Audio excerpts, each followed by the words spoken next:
Avant d'attaquer le programme du colloque proprement dit, je vais céder la parole à Perrine Kane. Perrine, vous êtes directrice de l'organisation, de l'attractivité et de la fidélisation au sein du pôle RH du CHU de Bordeaux. Et c'est vous qui nous accueillez aujourd'hui.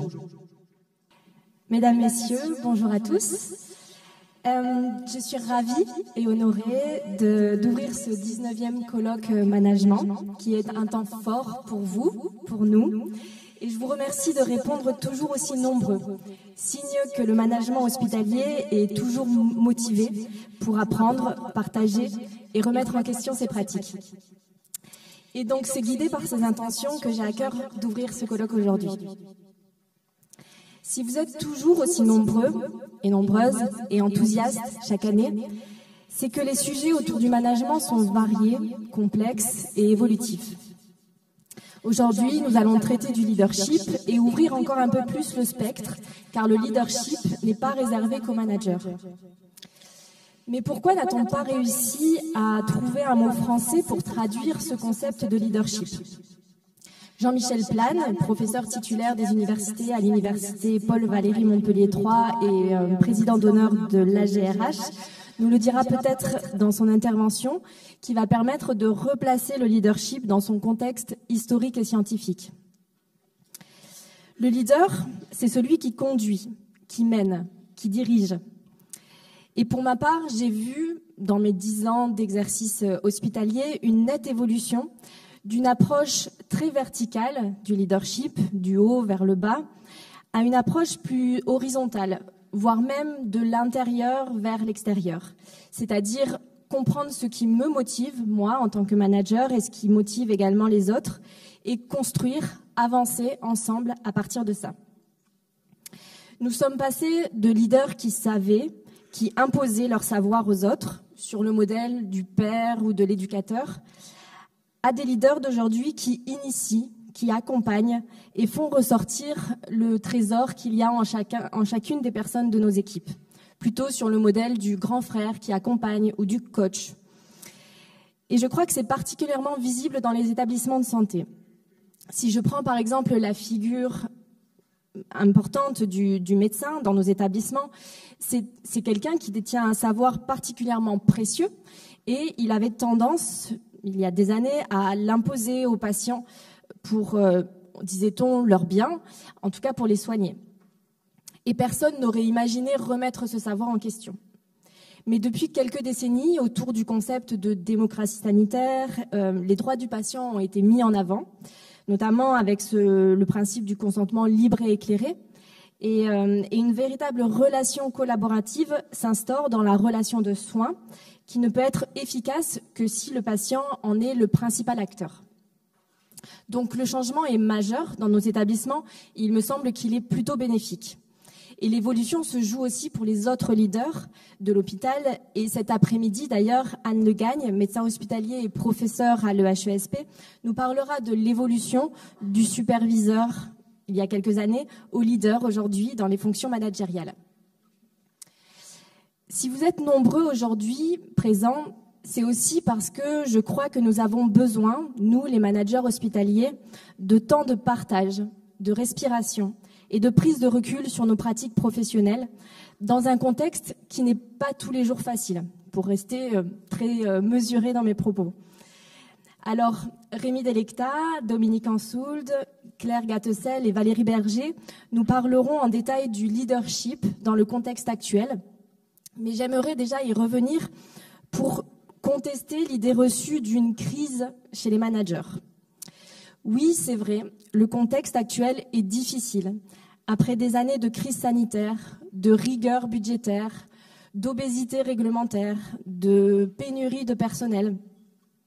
Oui, c'est vrai, les managers sont parfois malmenés, souvent désenchantés et malheureusement aussi ça peut aboutir à des situations de burn-out quand ils ne trouvent plus les ressources pour répondre aux exigences paradoxales.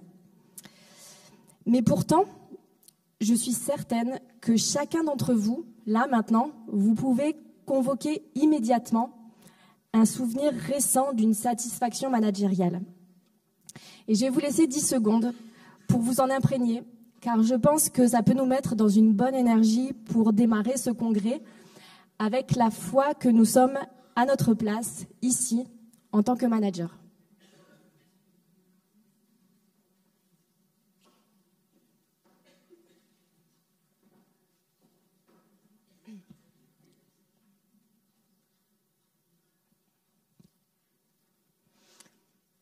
Alors, si vous vivez de si beaux moments professionnels, pourquoi ce désamour pour la fonction de manager ? J'entends certains d'entre vous qui me disent parfois qu'ils sont perdus. Alors je crois que ce sont des moments comme aujourd'hui qui doivent nous donner les clés de lecture pour nous permettre de mieux appréhender le monde d'aujourd'hui et d'y trouver notre place. Parce qu'on demande trop souvent aux managers d'adopter de multiples costumes, parfois paradoxaux, qu'on apprend à convoquer dans les situations, tout en nous demandant aussi de rester en même temps authentique pour ne pas se perdre et sombrer dans le burn-out. J'entends aussi parfois qu'il faudrait prendre sur soi. Mais je ne crois pas que ce soit la solution, en tout cas pas sur le long terme, voire même au contraire, ça peut générer vraiment des situations problématiques. Parce que, ok, pour vivre en société, pour vivre en entreprise, à l'hôpital, il y a des codes à respecter et certaines limites à ne pas franchir. Mais à l'intérieur de ce grand cadre général, quelle est votre zone de liberté et d'authenticité ? Êtes-vous conscient des moments où vous pouvez être pleinement vous-même et des moments où vous portez un masque ou des moments où vous faites des efforts justement pour rentrer dans le costume qu'on veut vous donner ? C'est une question de curseur.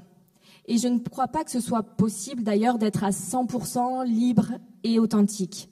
Même quand, par exemple, on travaille dans un statut d'indépendant, on a forcément des contraintes et des moments où on doit s'adapter.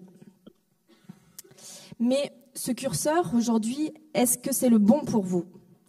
Est-ce que vous vérifiez régulièrement que vos valeurs sont toujours alignées avec celles de l'hôpital où vous exercez et que, surtout, vous n'êtes pas 100% en dehors de vos baskets ? Avez-vous appris à repérer quels sont vos besoins ? Et avez-vous un espace pour les exprimer ? Pensez-vous que ces besoins soient entendus par vos collègues, vos responsables et vos collaborateurs ? C'est une question d'écologie intérieure qui me semble essentielle. Et je tenais vraiment à le rappeler parce que, à la fois en tant que personne, mais aussi en tant que DRH du CHU de Bordeaux, ça m'importe vraiment que vous soyez alignés justement et bien dans vos baskets. Et je crois que quand vous aurez appris à le faire, à la fois pour vous, vous saurez également le faire pour vos collaborateurs et vos équipes. Donc je veux vraiment que mon message soit clair et entendu. Prenez soin de vous et soyez fiers de vous, car votre métier de manager est à la fois un métier difficile et noble. Mais maintenant, revenons un peu plus au leadership. Et comme je sais que nous avons une illustratrice de talent, Christelle Pillot, je me suis dit que j'allais moi aussi essayer de dresser un portrait robot. Et donc, à la manière du Petit Prince de Saint-Exupéry, je me suis demandé, dessine-moi le leader hospitalier d'aujourd'hui et de demain.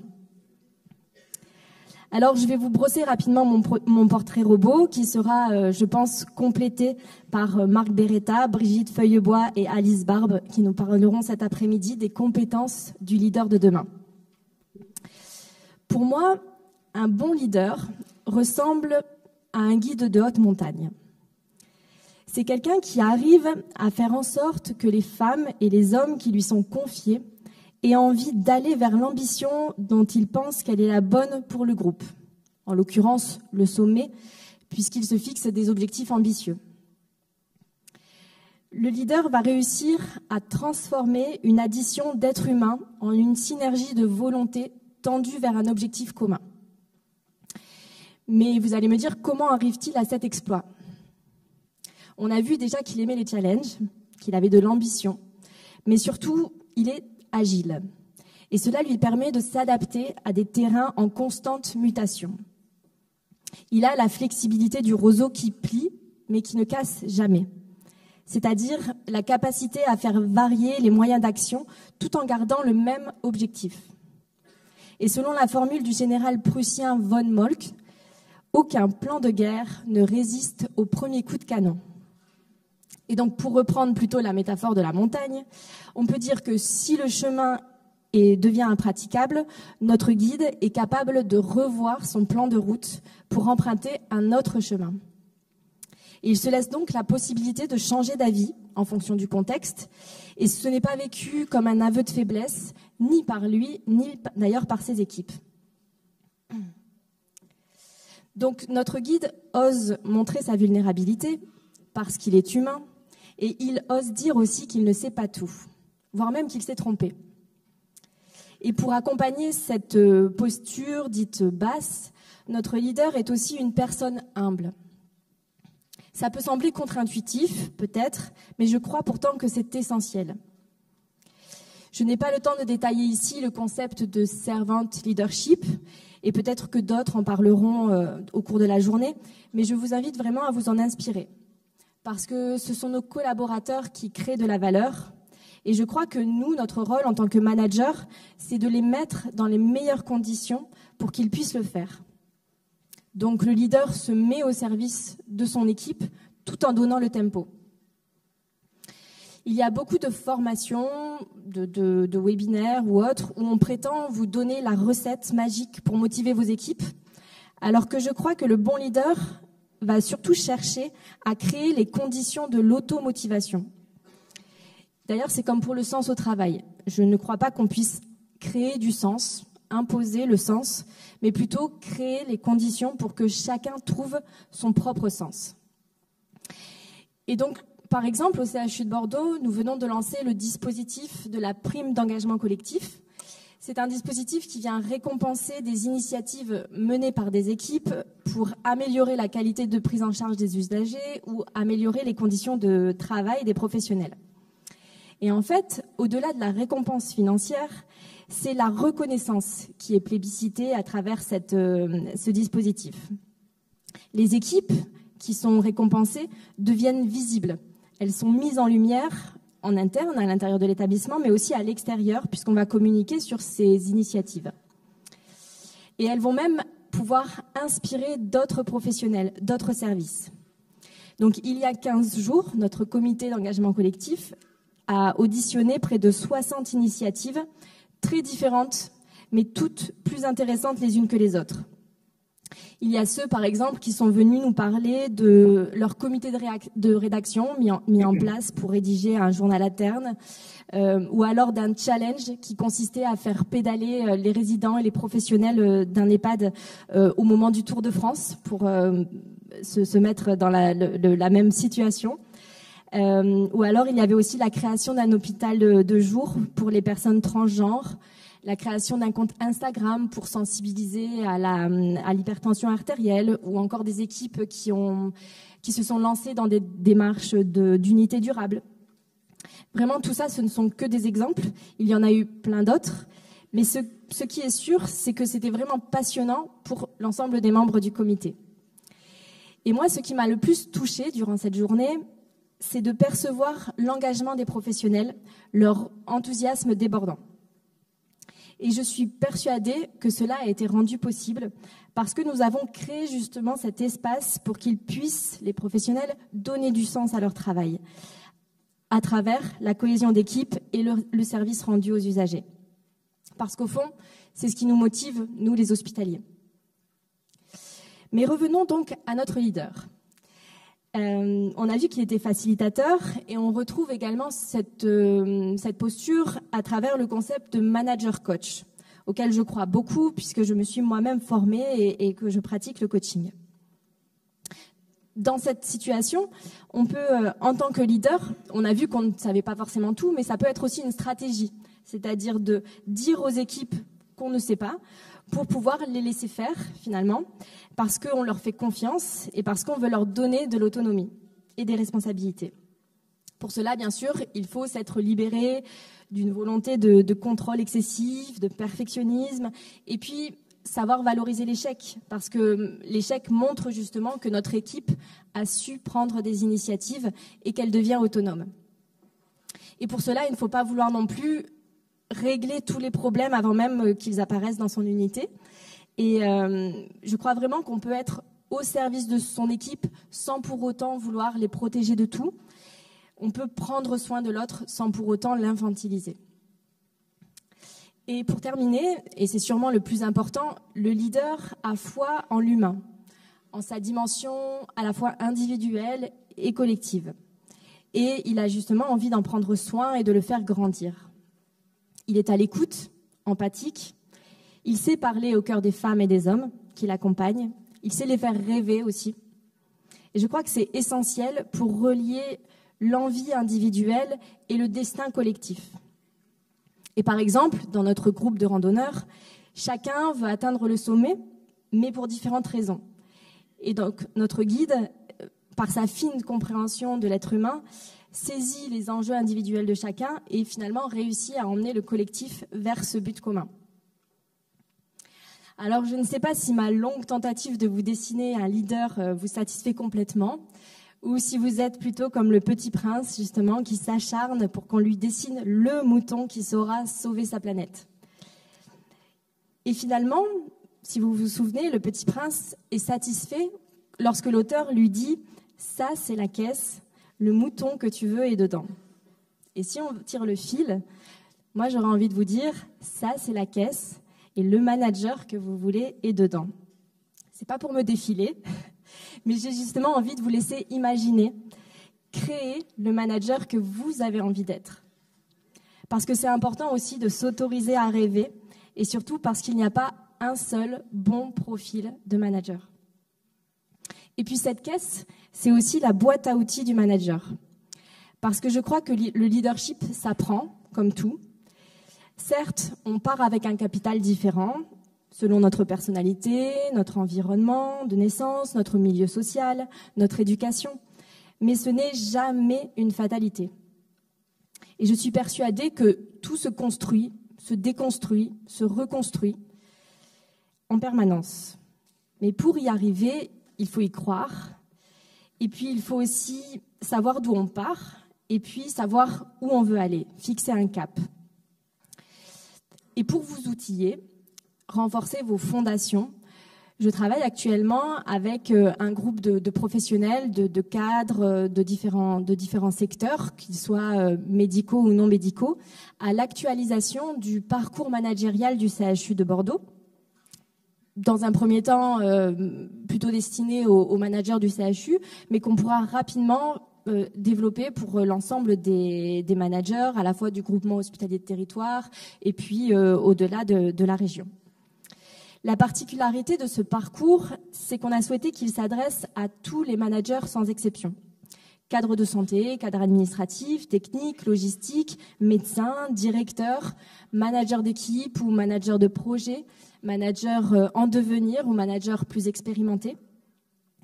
Et ce parcours cherche à lier à la fois la consolidation d'une culture commune comme manager hospitalier, et puis également une personnalisation selon les besoins de chacun, puisqu'on ne part pas tous du même besoin. Et donc, c'est important que chacun puisse s'y retrouver. Et ce parcours va se décliner en 4 grandes briques. La première, ça va être les bilans managériaux. C'est une grande nouveauté, mais selon moi, c'est vraiment essentiel. Parce que le bon manager, c'est déjà celui qui se connaît, avec ses valeurs, ses besoins, ses sources de motivation, ses atouts qui lui permettent de faire les choses facilement, naturellement, mais aussi ses zones d'inconfort qui lui demandent plus d'énergie et qui va pouvoir justement travailler pour se sentir plus à l'aise là-dedans. Ces bilans, on va vous proposer de les réaliser. Ça sera vraiment votre propriété. Vous aurez le choix de les partager ou non, mais ça sera vraiment votre propriété et ce sera à vous de les colorer, de les nuancer avec vos propres illustrations, vos propres expériences. Et puis aussi, ces bilans pourront bien sûr être refaits plusieurs fois dans votre carrière puisqu'ils peuvent évoluer. La deuxième brique qu'on va proposer dans ce parcours, c'est celle du coaching. Parce que le bon manager est aussi celui qui est capable de douter et de se remettre en question. J'ai envie de vous dire, doutez toujours, mais n'hésitez jamais. C'est-à-dire, continuez à avancer, puisque le doute ne doit pas vous empêcher d'avancer, au contraire même. Et le coaching va vous aider à fixer des objectifs plus clairs et à avancer. Nous prenons toujours des décisions et c'est normal dans un contexte d'incertitude. Rappelez-vous, par exemple, le guide de haute montagne. On ne peut jamais être sûr à 100% des conséquences de nos décisions, mais plus on va avancer et plus le brouillard va se lever. La troisième brique qu'on va travailler, ça va se faire à travers des groupes de co-développement, par exemple, ou des groupes d'analyse de pratique. Parce que, surtout à l'hôpital, le bon manager s'inscrit dans un collectif. Je crois vraiment que c'est notre force et qu'il faut qu'on en profite, que ce soit, là encore, au niveau du CHU ou plus largement dans la grande famille des hospitaliers. Et enfin, la dernière brique, c'est celle que vous connaissez un peu plus, c'est celle de la formation continue. Et elle va être modernisée, adaptée à vos besoins, upgradée, puisque l'IMS Academy a construit un partenariat très enthousiasmant avec Sciences Po Bordeaux, dont on va pouvoir bénéficier. Et vous allez pouvoir donc vous inscrire dans ce parcours. Parce que le bon manager, c'est aussi quelqu'un qui a toujours envie d'apprendre et d'évoluer. Et pour terminer cette ouverture de la journée, j'avais envie de terminer sur une anecdote. En préparant mon discours, j'ai pris conscience que je suis arrivée ici par un concours de circonstances qu'il me semblait intéressant de noter, vu le thème général de la journée et vu l'intervention de clôture qui va être réalisée par Sarah Saint-Michel, maître de conférence à l'Université Paris-Dauphine, qui va interroger le concept de leadership au féminin.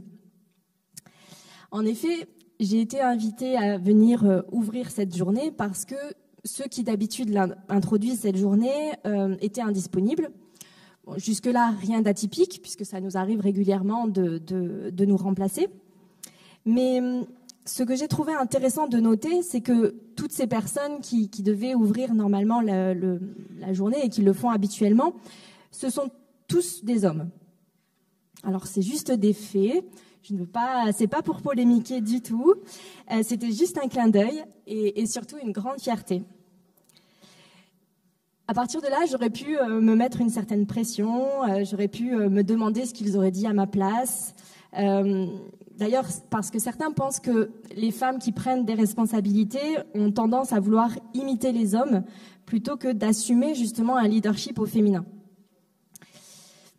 Chacun aura retenu ce qu'il veut et ce qui est bon pour lui de mon discours, mais en tout cas, j'ai vraiment eu à cœur de rester moi-même et de vous livrer un peu de moi sur cette estrade.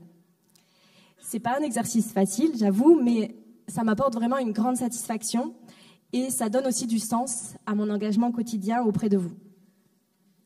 Donc je suis persuadée que sur cette thématique-là en question, si nous partons de loin, nous avons parcouru déjà beaucoup de chemin et que les choses s'améliorent en matière d'égalité entre les femmes et les hommes. Non pas juste parce qu'une réglementation l'impose, mais aussi parce qu'on mesure les atouts de la diversité dans une équipe. Et je suis d'ailleurs persuadée que ça vaut pour les genres comme pour les autres diversités. Et d'ailleurs, avis aux organisateurs, ça pourrait être le thème d'un futur colloque sur l'inclusion dans le management. Et aujourd'hui, on ne fait pas que convoquer des femmes dans un CODIR ou dans un colloque, on leur donne la parole. Et ça, c'est une grande avancée et une richesse pour nos institutions. Donc merci également à notre grande témoin, Sama Karaki, auteure, neuroscientifique, qui nous fait l'honneur d'être avec nous aujourd'hui et d'accompagner toute la journée de ses interventions, puisque j'en suis convaincue, ça va être vraiment très inspirant pour nous tous. Donc, pour conclure, là vraiment définitivement, j'avais envie de vous rappeler de façon sincère, vraiment, que vous aussi, dans votre authenticité et dans votre diversité, vous avez la parole et le pouvoir d'apporter votre pierre à l'édifice que nous construisons ensemble, jour après jour, pierre après pierre. Je vous sais engagé au quotidien auprès de vos équipes et dans les projets qui font vivre nos services publics hospitaliers. Alors, quel que soit votre niveau de leadership, j'espère vraiment que vous êtes fiers de vous. En tout cas, moi, je vous admire Et c'est sur ces mots que je vais vous quitter, comme le petit prince est parti un jour admirer sa rose. Merci beaucoup, Perrine. Vous pouvez l'applaudir.